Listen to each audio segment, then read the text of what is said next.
આપ સૌ જાણો છો તેમ ચાઇનીઝ દોરીથી પતંગ ચગાવવા એ જીવલેણ સાબિત થઈ રહ્યું છે, તેમજ પક્ષીઓ અને મનુષ્યોને પણ આનાથી ગંભીર ઈજાઓ પહોંચી રહી છે।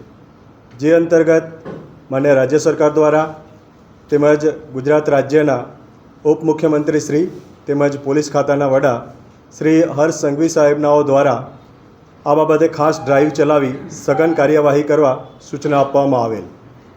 ગુજરાત રાજ્યના ડીજીપી શ્રી વિકાસ સહાય સાહેબ તેમજ અમદાવાદ વિભાગના આઈજીપી શ્રી વિધિ ચૌધરી સાહેબનાઓ દ્વારા આ અંતર્ગત ડ્રાઈવ દરમિયાન વધુમાં વધુ કેસો કરી તેના મૂળ સુધી પહોંચવા માટે સૂચના આપવામાં આવેલ છે।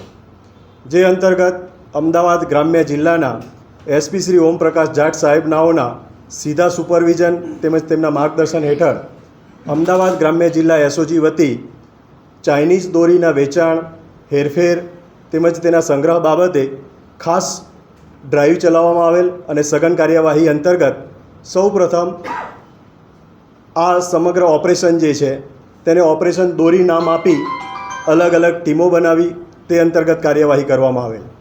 જેમાં સૌથી પ્રથમ સાણંદ પોસ્ટે વિસ્તારમાં એક ફાર્મ હાઉસમાંથી આરોપી ભીખાભાઈ શાંતિભાઈ રાણા પાસેથી 1872 આ ચાઇનીઝ દોરીની રીલ્સ પકડવામાં આવેલ। તેમની સાથે અન્ય 3 આરોપી પણ હતા અને કુલ 7,28,000થી વધુનો મુદ્દામાલ પણ જે તે સમયે જપ્ત કરવામાં આવેલ। આ દોરી ક્યાંથી આવે છે અને એના વચેટિયાઓ કોણ છે તેની વધુ તપાસ કરવામાં આવેલ। તે માટે તેમની પૂછપરછ, તેમનું ફાઇનાન્શિયલ ડેટા ટ્રેક કરવામાં આવેલ। જે અંતર્ગત નામ ખુલવા પામેલ ભરતભાઈ ભોગીલાલ રંજવાણી, જેઓ કડી ખાતે રહે છે અને સિઝનલ વેપારી તરીકે કામગીરી કરે છે, તેઓનું કામ કમિશન એજન્ટ તરીકેનું હતું। તેઓ એન્ડ યુઝર એટલે કે જે છેલ્લા જે વેપારી છે તે અને જે મેન્યુફેક્ચરર જે છે તેમની સાથે સતત સંપર્કમાં હતા। તેમની પણ વધુ પૂછપરછ અને અલગ અલગ ટેકનિકલ એનાલિસિસથી આગળ જતાં આના મૂળ સુધી પહોંચવા માટે મુખ્ય આરોપી વિરેન બાબુભાઈ પટેલ તેમનું નામ ખુલવા પામેલ। આ વિરેનભાઈનું સરનામું શરૂઆતમાં અલગ અલગ ધોરાજી ખાતે તેમજ સુરત અને વાપી ખાતે રહેતા હોવાનું જાણવા મળેલ, પરંતુ કોઈ ચોક્કસ તેમનું સ્થળ જણાઈ આવેલ નથી।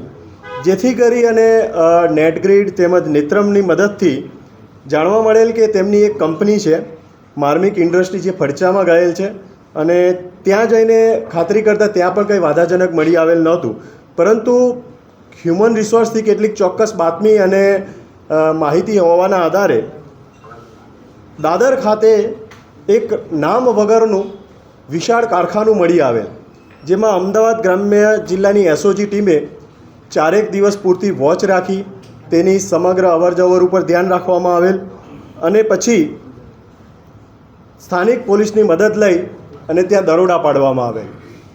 આ દરોડા દરમિયાન આ વિશાળ કારખાનામાં ચાઇનીઝ દોરી રીલ્સનું સમગ્ર મેન્યુફેક્ચરિંગ થવાની કાર્યવાહી થતી હતી, જેમાંથી કુલ 43,000 જેટલી ચાઇનીઝ દોરીની રીલ્સ, જેની કિંમત અંદાજે 1.5 કરોડ રૂપિયા જેટલી થાય છે, તે તેમજ તેની અન્ય મશીનરી, રો મટીરિયલ એ પણ કુલ અંદાજે 50 લાખ એટલે કુલ 2 કરોડ જેટલો માતબર રકમનો મુદ્દામાલ પકડવામાં આવેલ।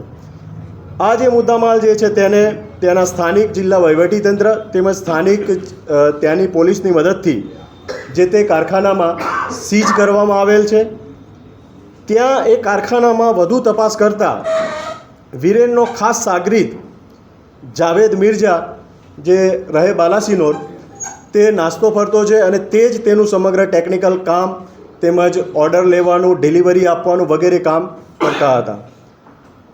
આની વધુ તપાસ કરતાં એવું જાણવા મળેલ કે કેટલીક ટ્રકોમાં ચાઇનીઝ દોરીનો મુદ્દામાલ ગુજરાતમાં પ્રવેશી ચૂક્યો છે।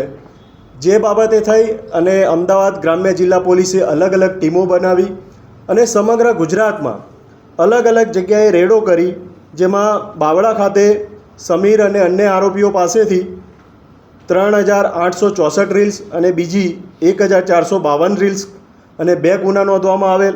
કોટ ખાતે રનિંગમાં 2400 રીલ્સ પકડવામાં આવેલ છે।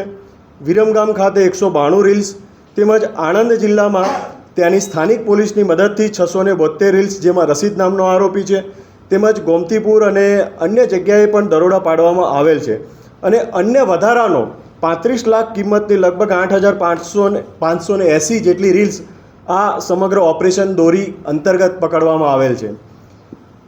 આથી પણ વધુ આગળ તપાસ કરતાં સમગ્ર ઓપરેશન દોરી અને તે અંતર્ગત ટોટલ 6 કેસ નોંધવામાં આવેલ છે. 15થી વધુ આ સમગ્ર રેકેટના આરોપીઓનો પર્દાફાશ કરવામાં આવેલ છે.